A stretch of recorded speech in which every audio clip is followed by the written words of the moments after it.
Kisah pilu pria asal Subang tewas tersambar petir saat main bola di Stadion Siliwangi, sempat dikira tiarap. Sebuah video yang merekam detik-detik seorang pria tersambar petir saat main bola di Stadion Siliwangi, Bandung beredar di media sosial. Dalam video itu tampak sejumlah pemain sedang bermain sepak bola di Stadion Siliwangi.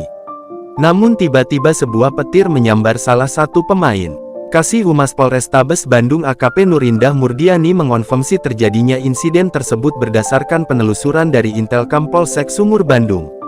Nurindah menjelaskan, kejadian pria meninggal tersambar petir pada pertandingan sepak bola di Stadion Siliwangi, Bandung terjadi pada Sabtu tanggal 10 Februari tahun 2024 pukul 15 waktu Indonesia Barat. Lokasi kejadian berada di Stadion Siliwangi Jalan Lombok 10, Kelurahan Merdeka, Kecamatan Sumur Bandung, Kota Bandung. Kecelakaan terjadi pada saat korban atas nama R35 melakukan pertandingan fun football atau pertandingan persahabatan antar komunitas di babak kedua, jelasnya saat dihubungi Kompas.com, Minggu tanggal 11 Februari tahun 2024. Seorang saksi berinisial GJ menceritakan, kecelakaan berlangsung ketika timnya sedang bertanding melawan tim korban yang berasal dari Subang. Saat itu, cuaca yang sebelumnya panas berubah mendung di babak ketiga. Tiba-tiba, muncul suara petir beberapa kali dan salah satunya mengenai korban.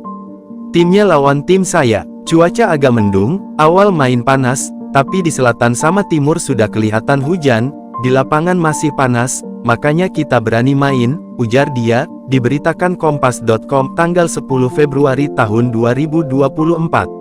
Sambaran petir juga membuat sejumlah pemain menunduk. Awalnya, pemain mengira korban tiarap dan tidak segera bangun. Namun, korban sudah tidak sadarkan diri saat mereka cek. Mereka pun langsung memberikan pertolongan dan menelepon ambulans. Dia menambahkan, korban yang tidak sadarkan diri dilarikan ke rumah sakit. Namun, mereka mendapat kabar korban meninggal dunia.